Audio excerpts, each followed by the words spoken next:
아멘. 하나님 말씀 예레미야 42장 1절에서 14절. 구약성경 제가 가진 성경은 1120페이지입니다. 1120페이지. 예레미야 42장 1절에서 14절. 우리 합독은 1절에서 3절까지 그리고 6절 한 절입니다. 1절입니다. 이에 모든 군대의 지휘관과 가랴의 아들 요하난과 호시아의 아들 여사냐와 백성의 낮은 자로부터 높은 자까지 다 나와 선지자 예레미야에게 이르되 당신은 우리의 탄원을 듣고 이 남아있는 모든 자를 위하여 당신의 하나님 여호와께 기도해 주소서. 당신이 보는 바와 같이 우리는 많은 사람 중에 남는 적은 무리이니 당신의 하나님 여호와께서 우리가 마땅히 갈 길과 할 일을 보이시기를 원하나이다. 6절입니다. 우리가 당신을 우리 하나님 여호와께 보내면 그의 목소리가 우리에게 좋든지 좋지 않든지를 막론하고 순종하려 함이라. 우리가 우리 하나님 여호와의 목소리를 순종하면 우리에게 복이 있으리이다 하니라. 아멘. 할렐루야. 오늘 이 본문이 우리에게 주시는 제목은 이 땅을 떠나지 말라. 이 땅을 떠나지 말라. 유다 땅을 떠나지 말라라는 그런 제목입니다. 오늘 이 본문은 지휘관인 요한안과 남은 백성들, 즉 높은 자로부터 낮은 자들까지 다 예레미야 앞에 나와서 하나님의 뜻에 순종하기로 맹세를 합니다. 그러자 하나님께서는 요한안과 남은 자들에게 바벨론을 두려워하지 말고 유다의 영토를 떠나지 말라라고 답하시는 그런 내용의 본문입니다. 오늘 이 본문을 통해 하나님께서 우리에게 주시는 첫 번째 교훈입니다. 불순종은 징계, 순종은 복. 불순종은 징계이며 순종은 복이라는 교훈입니다. 우리가 잘 아는 교훈으로 예레미야에서 계속해서 반복적으로 주시는 그런 교훈입니다. 우리 묵상지의 첫 번째, 두 번째 그 내용을 함께 좀 나누도록 하겠습니다. 7절에서 14절까지인데 13절 말씀 보시면 그러나 만일 너희가 너희 하나님 여호와의 말씀을 복종하지 아니하고 말하기를 우리는 이 땅에 살지 아니하리라 하며, 여러분 그 앞에 10절을 보면요, 너희가 이 땅에 눌러 앉아 산다면, 그리고 14절에 보면 애굽 땅으로 들어가 살리라 하면 잘못되리라. 여러분 하나님께서는 예레미야를 통해서 요한안과 함께한 남은 백성들에게 애굽으로 내려가지 말고 유다에 머물라고 말씀을 하십니다.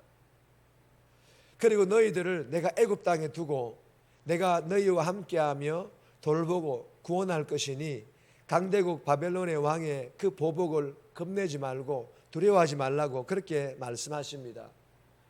여러분 하나님께서 유다의 심판을 행하셔서 이미 유다는 하나님의 심판이 이루어진 상황입니다. 그러나 심판이 이루어졌기 때문에 끝이 아니라는 거예요.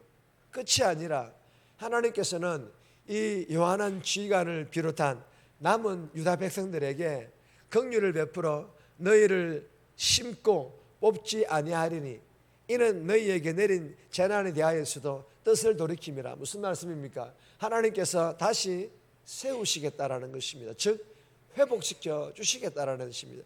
이 약속을 하나님께서 말씀하시고 계시는 것입니다.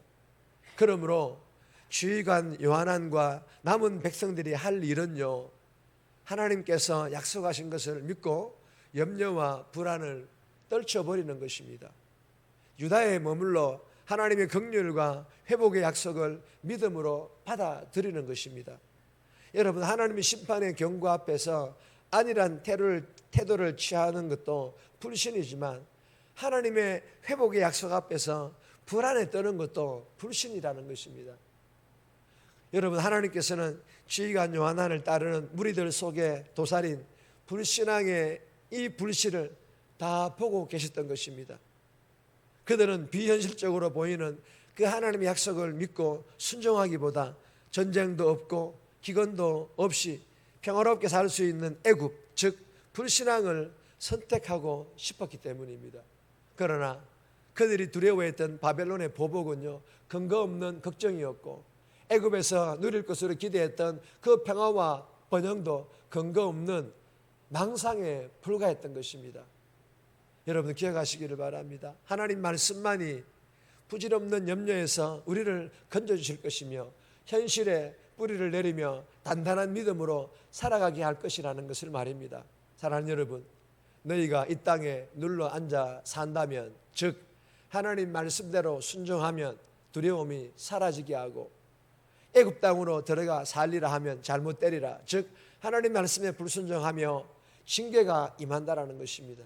저와 여러분들이 이 새벽에 주신 이 교훈의 말씀 마음판에 잘 새겨서 불순종으로 인한 징계가 아니라 순종의 삶을 살아감으로 하나님께 주시는 그런 복받아 누리는 복된 삶 살아갈 수 있기를 주님의 이름으로 축복합니다.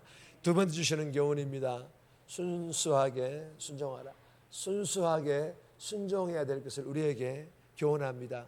1절에서 3절 그리고 5절에서 6절까지인데 6절 말씀 보시면, 우리가 당신을 우리 하나님 여호와께 보내면 그의 목소리가 우리에게 좋든지 좋지 않든지를 막론하고 순종하려 함이라.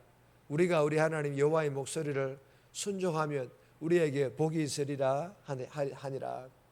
여러분, 이 유다의 지휘관인 요하난과 남은 유다 백성들은 선지자 예레미야에게 이르되, 즉 예레미야에게 하나님의 뜻을 물어달라고 요청을 합니다. 여러분, 이 요청은 기도였습니다. 당신의 하나님 여호와께 기도해 주소서. 기도를 통하여 자신들을 향한 하나님의 뜻, 우리가 마땅히 갈 길과 할 일을 보이시기를 원하나이다. 즉 하나님께서 원하시는 것이 무엇인지를 알고 싶었던 것입니다. 그리고 또 이렇게 말합니다. 그의 목소리가 우리에게 좋든지 좋지 않든지를 막론하고 순종하려 함이라. 무슨 말씀입니까? 무슨 말씀이든지 우리를 향한 하나님의 뜻인지를 알고 하나님께서 원하시는 뜻대로 행하며, 즉 순종하며 살겠다라고 그렇게 맹세를 합니다. 여러분, 여기까지는 좋은 것 같습니다. 그렇지 않습니까? 무슨 말씀을 하시든지 하나님의 뜻이라면 다 순종하겠습니다. 맹세하고 있으니 얼마나 좋습니까? 여기까지는 좋은 것 같습니다. 그렇잖아요. 하나님께 기도해 주기를 요청하고 무슨 말씀을 하시든지 순종하겠다고 맹세하는 것 너무너무 좋은 것 아닙니까? 그러나 여러분, 41장 17절에 보면 베들레헴 근처인 게롯 김함까지 내려왔어야 이 기도를 요청한 이유가 무엇인지 드러나게 됩니다. 이들이 지휘관 요하난에게 또 선지자에게 왜 이 기도를 요청했는지 그 이유가 거기에 드러나 있습니다. 무슨 말씀입니까? 그들이 원하는 것은 하나님의 뜻이 아니었습니다. 이 요한과 남은 백성들이 원하는 것은 하나님의 뜻이 아니에요. 그래서 선지자에게 하나님의 뜻을 물어봐달라고 말한 것이 아닙니다. 순종하겠다고 맹세하는 것도 아니었어요. 그들이 원하는 것은 무엇이었을까요? 애굽이었습니다. 그들이 원하는 것은 여전히 애굽으로 돌아가기로, 자신들이 결정한 것에 대하여 하나님의 동의와 하나님의 인정을 받고 싶었던 것입니다. 이미 다 결정해놓고 하나님께 거기에 사인해 주기를 원하셨던 것입니다. 그래서 예레미야에게 물어봐 달라고 얘기한 거예요. 사랑하는 여러분, 오늘 이 본문의 교훈도 첫 번째 교훈과 비슷한 교훈입니다. 내가 회복하고 나를 변화시켜서 순종하겠다라는 이 마음을 놓치게 되면요, 기도와 묵상이 내 욕심을 채우게 되고 내 생각과 고집을 더욱 강화하기 위해서 순종을 도구로 삼아요. 순종을 도구로 삼는다는 겁니다. 하나님 말씀을 이용하려는 그런 악한 해결을 할 수가 있다는 것을 우리가 깨닫고, 내가 회복하고 변화되어서 내 욕심을 채우고 내 생각과 내 고집을 강화하는 것이 아니라 나를 향한 하나님의 뜻과 하나님께서 원하시는 것을 정말 행하는, 즉 순수하게 순종하는 삶, 정말 순수하게 하나님 어떤 말씀이든지 순종하는 그런 순수하게 순종하는 삶을 살아갈 수 있도록 도와달라고 저와 여러분들 이 새벽에 하나님께 기도함으로 말미암아 어떤 다른 목적을 가지고 그렇게 하나님께 순종하겠다라고 요청하는 것이 아니라 정말 다른 거 필요 없습니다. 진짜 순수하게 하나님께 순종하는 삶을 살아가기를 원합니다라고 하나님께 기도함으로 오늘 하루도 정말 그렇게 순수하게 순종하는 삶을 통하여 하나님께 영광 돌리는 그런 복된 삶 살아갈 수 있기를 주님의 이름으로 축복합니다. 세 번째 주시는 교훈은 제목만 있습니다. 가감없이 전하라. 가감없이 전해야 될 것을 우리에게 교훈합니다. 4절 말씀인데 개인적으로 묵상하시기 바랍니다. 정리합니다. 불순종은 징계, 순종은 복이라는 이 새벽에 주신 말씀과 교훈을 마음판에 잘 새겨서 오늘도 삶에서 순종의 삶을 살아가므로 하나님께서 함께 하시는 복 받아 누리게 해달라고, 변화되지 않은지 않은 순종은 순종을 도구로 이용할 수 있다는 것을 알고 나를 변화시켜 하나님 뜻에 순수하게 순종하는 삶 살아가게 해달라고 이 새벽에 기도하며 오늘 하루도 살아갈 수 있기를 주님의 이름으로 부탁드립니다.